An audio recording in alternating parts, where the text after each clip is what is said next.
इस देश में बहुजन समाज के साथ बहुत अन्याय हुआ है। माँ बहनें जानती होंगी, जब हमारी माँ बच्चा पैदा करती थी तो कहता था कि खीस का जो दूध है, जो पीला दूध है, उसको बहा दो, उसी दूध में बच्चे की जिंदगी है। हमारे बच्चे मर जाते थे और ये सब जानबूझ के किया गया है। माता बहनों के जब प्रसव होता था तो उसको गोईठा से जला देते थे, घर घेर देते थे, न धूप जाता था न रोशनी जाती थी, बच्चा निमोनिया का शिकार हो जाता था और मर जाता था। ये सब कौन करवाता था? ये सब धर्म के नाम पर हुआ है, ताकि आप लाचार और बेबस रहें। मेरी माँ आज भी बकरियां पालती है, इसी जिले का हूं मैं। इस देश में एक भी SC ST OBC आदिवासी दलित पिछड़ा किसान नहीं है जिसके पास 1000 करोड़ का बिजनेस हो।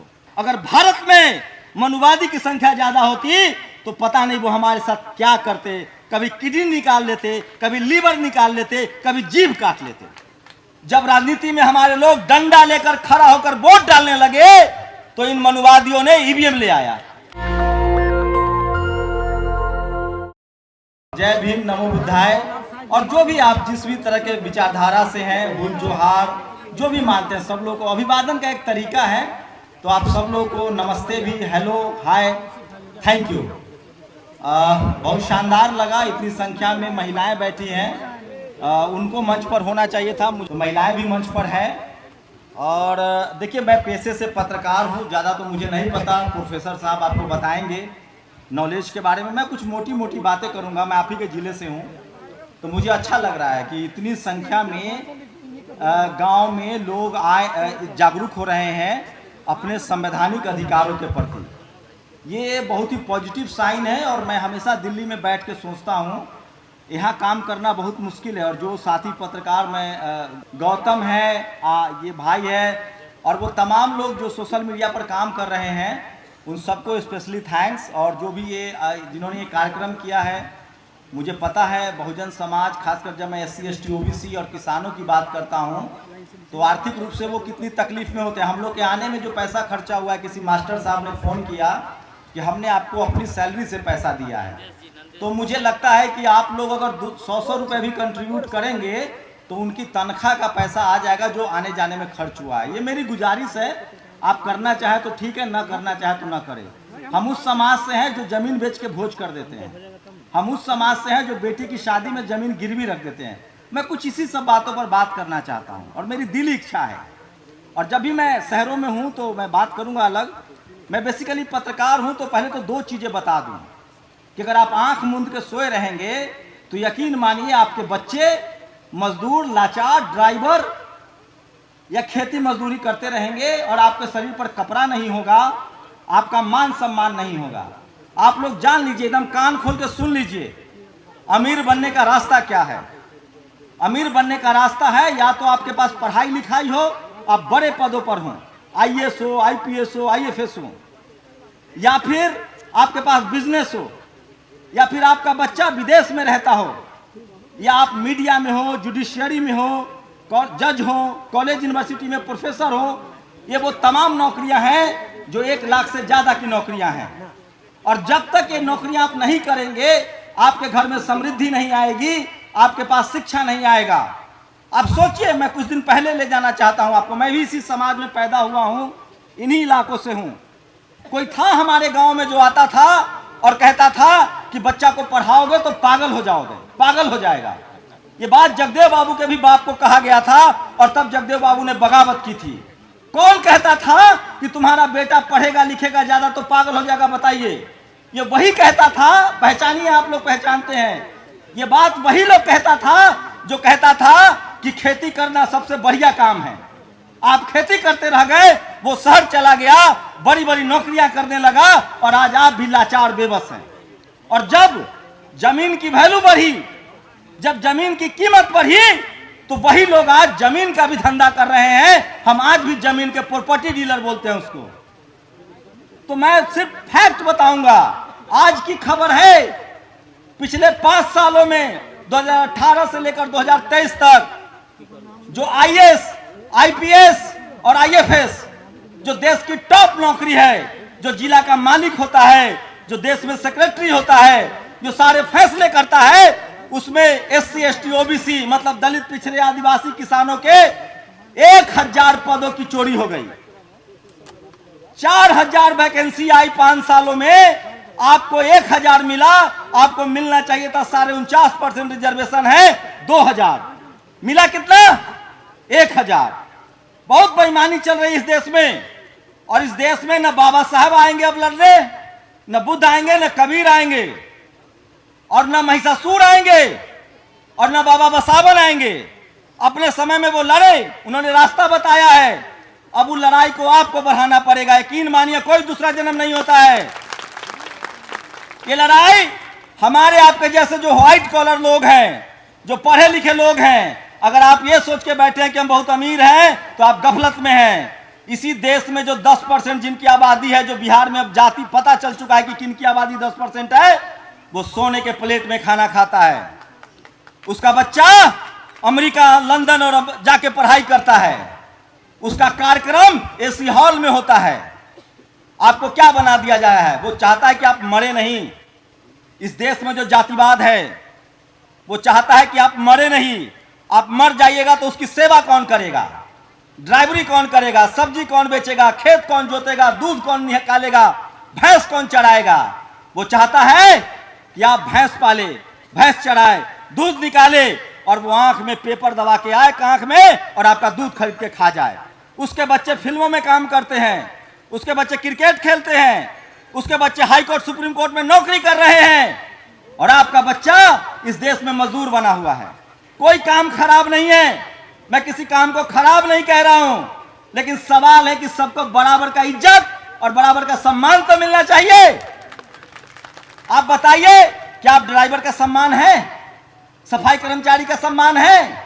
सब्जी वाले का सम्मान है? उसी तरह से आप टीचर बन गए हैं, क्लर्क बन गए, तो आपका भी सम्मान नहीं है। और गलती से इस देश में अगर आप SC, ST, OBC, दलित, पिछड़े, आदिवासी, किसान हैं, तो आप प्रधानमंत्री बन जाओ, आपका सम्मान नहीं है। आप लालू यादव हो जाओ, आपको जेल जाना पड़ेगा। आप दिल्ली हाई कोर्ट के जज बन, कोलकाता हाई कोर्ट का चीफ जस्टिस हो जाओ, तो भी आपको जस्टिस कर्नल की तरह जेल में डाल दिया जाएगा। लेकिन इस सब का रास्ता है, ये सारी जो समस्याएं हैं, इसका आसान रास्ता है। बाबा साहब ने हमको वोट का अधिकार दिया है। वोट के चोट से अपनी सरकार बनाइए और अपने बच्चों के लिए स्कूल, कॉलेज, अस्पताल के दरवाजे खोलिए। आपको पता है, बड़ी साजिश हुई है इस देश में। जब देश आजाद हुआ, मैं पीछे नहीं जाऊंगा, पीछे हमारे महापुरुषों ने लंबी लड़ाई लड़ी है। फूले साहब ने, पेरियार ने, कबीर साहब ने, संत शिरोमणि रविदास महाराज ने। मैं आजादी के बाद की बात करूंगा। इस देश में आजाद जब देश हुआ तो हमें वोट नहीं गिराने दिया गया। जब हमें वोट गिराने की समझ आई तो बूथ लूटना शुरू हो गया। और जब कर्पूरी ठाकुर, लालू यादव, कांसीराम साहब का जमाना आया, करुणानिधि का जमाना आया, जब राजनीति में हमारे लोग डंडा लेकर खड़ा होकर वोट डालने लगे, तो इन मनुवादियों ने ईवीएम ले आया। वो भी वोट की चोरी है। उससे भी बड़ा पाप इनका बता रहा हूं। इस देश का लालू यादव, मायावती, मुलायम सिंह यादव, करुणानिधि कभी चोर नहीं था, नहीं ये चोर है।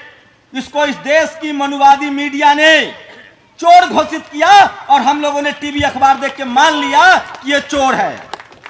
जिसको टीवी अखबार चोर कहे, भ्रष्ट कहे, जान लीजिए कि उसने समाज के लिए लड़ाई लड़ी है, इसलिए इनके पेट में दर्द होता है।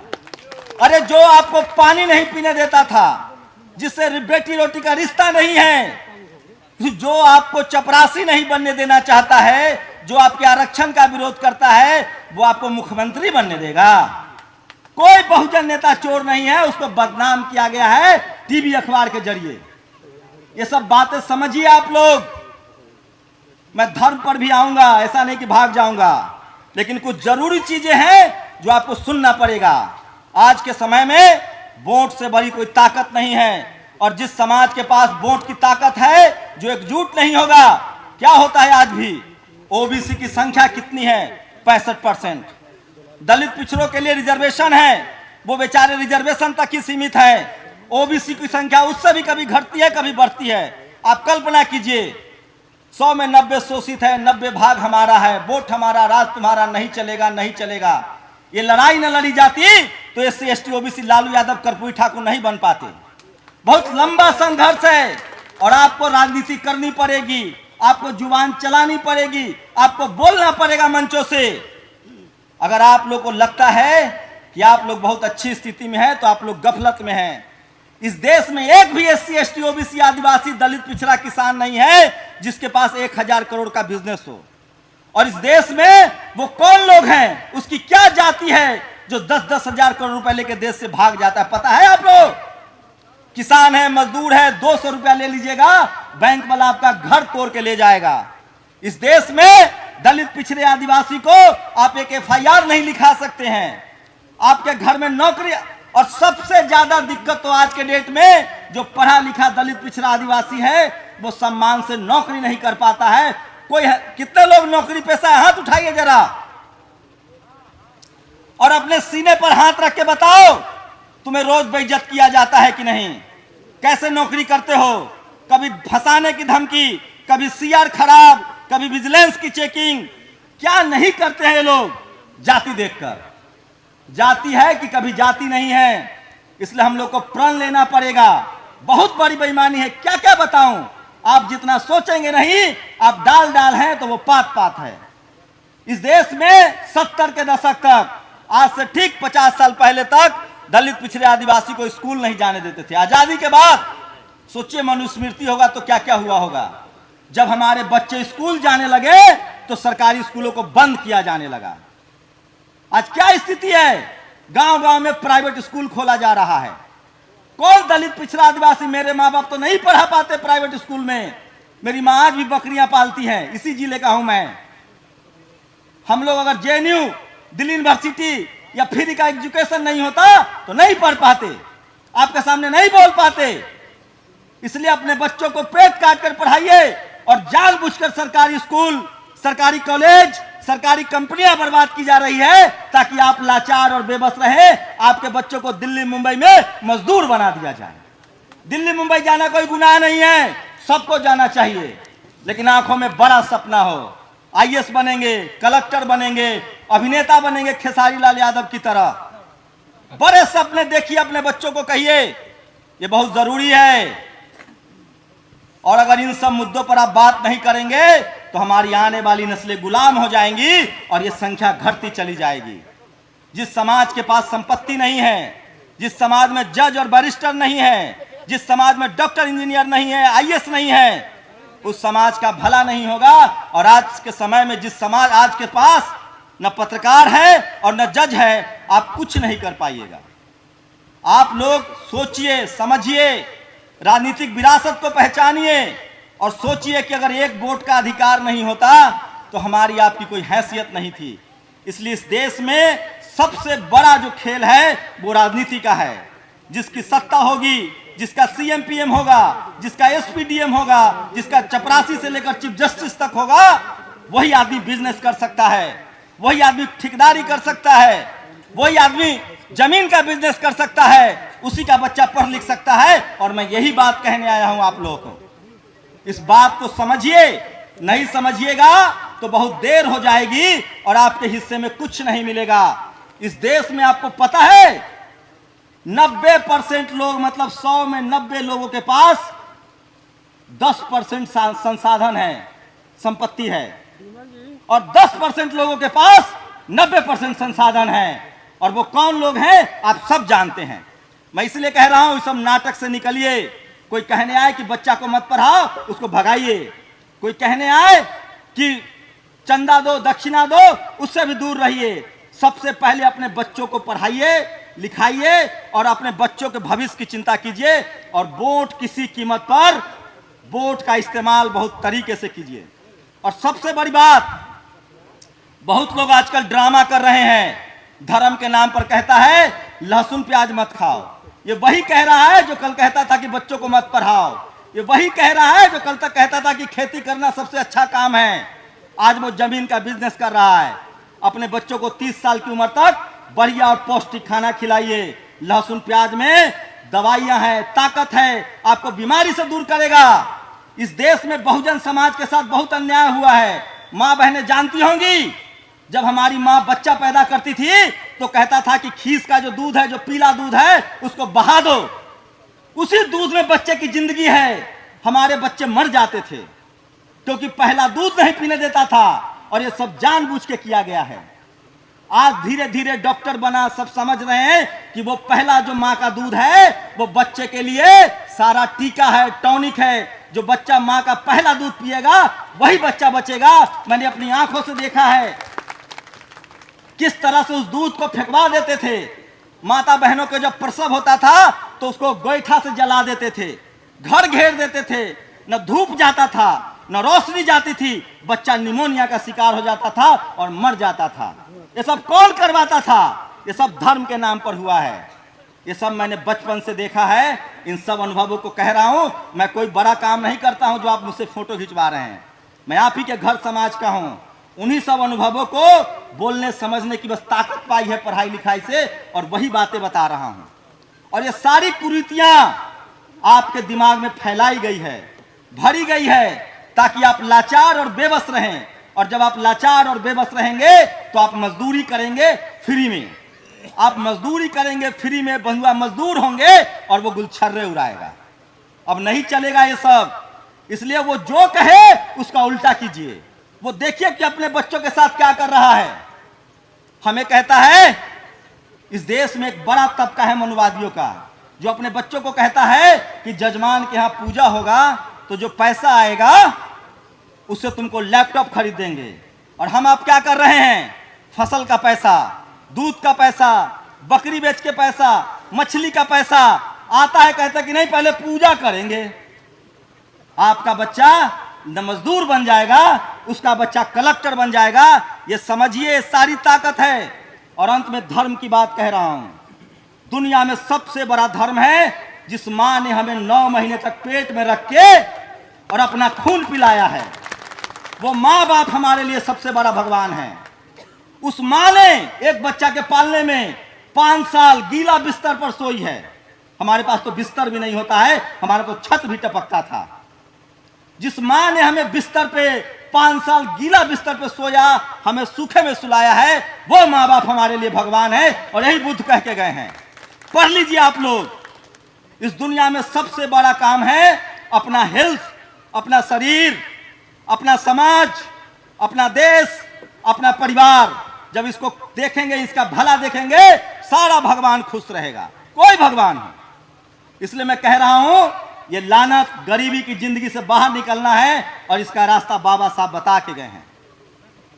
पढ़ाई, बिजनेस, व्यापार, यही रास्ता है। इस पर आप लोग चलिए। और मेरे पास कोई मंत्र नहीं है, कोई आपको अमीर नहीं बना देगा। आप सोचिए, एक से एक बाबा घूम रहा है इस देश में।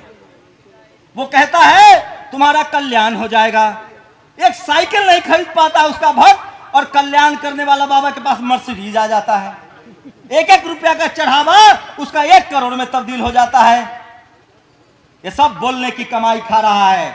जो ज्यादा जीभ चलाएगा, जो लंबा लंबा भाषण देगा, जो झूठ प्रपंच करेगा, वो कमा के खा रहा है। हम लोग को फक्र है। एक बात और याद रखिए, हम लोग दया, करुणा और सिलवान लोग हैं। हमारे राजा सिलवान हुए हैं। हमारे राजा 1000 शादी नहीं करते थे। सम्राट अशोक, चंद्रगुप्त मौर्य, घनानंद, छत्रपति साहू जी महाराज, शिवाजी महाराज, ये सब लोग सिलवान राजा थे। हमारे लोग न्यायप्रिय होते हैं।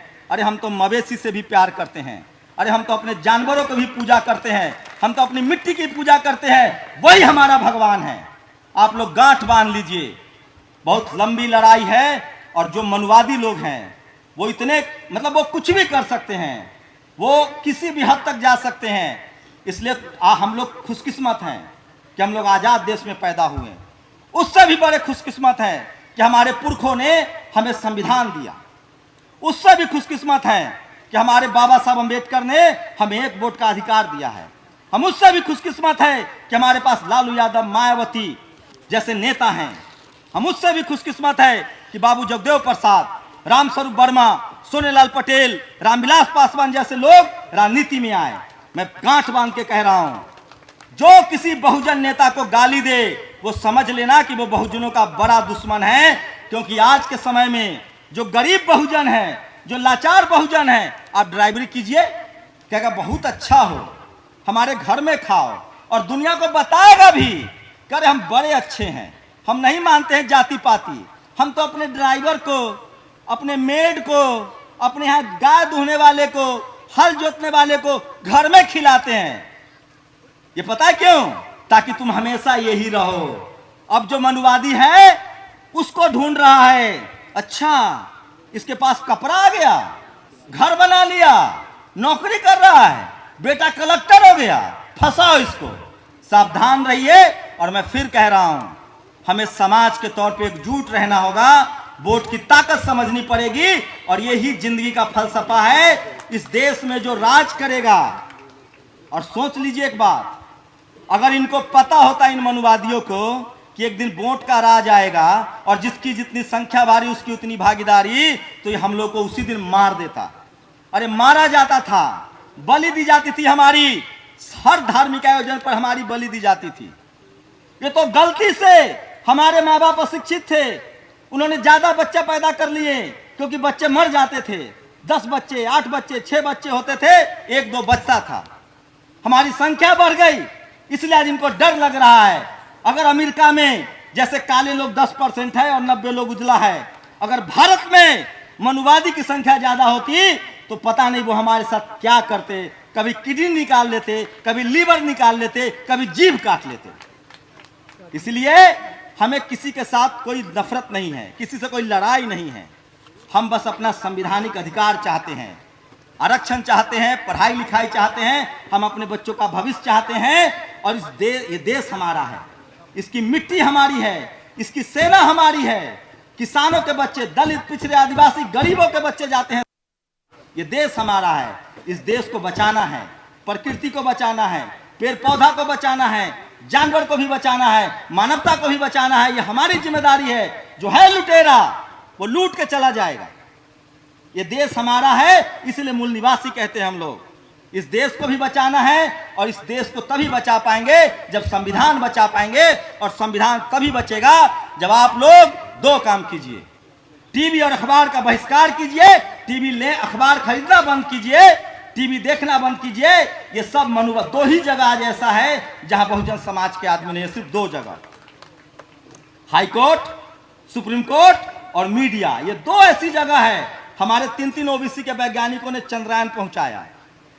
हमारे लोग हल जोतते हैं, खेत जोतते हैं, बिल्डिंग बनाते हैं, फैक्ट्री चलाते हैं, वैज्ञानिक हैं, पत्रकार नहीं बन सकते हैं भैया, जज नहीं बन सकते हैं। ये 2 ऐसी जगह है जहां मनुवादियों का वर्चस्व है, उसको खत्म करना होगा और उसका बहिष्कार कीजिए और अपनी वोट की ताकत को पहचानिए, अपनी सरकार बनाइए और तभी आपको अपना हक मिलेगा और तभी हमारे पूर्वजों का सपना पूरा होगा। शुक्रिया। नेशनल दस्तक की आपसे गुजारिश है कि अगर इसको बचाना चाहते हैं तो नेशनल दस्तक को सब्सक्राइब करने के लिए रेड कलर के सब्सक्राइब बटन को दबाएं, फिर बेल आइकन की घंटी दबाएं। नेशनल दस्तक को बचाने के लिए बहुत जरूरी है कि हर खबर को शेयर करें, लाइक करें, कमेंट जरूर करें।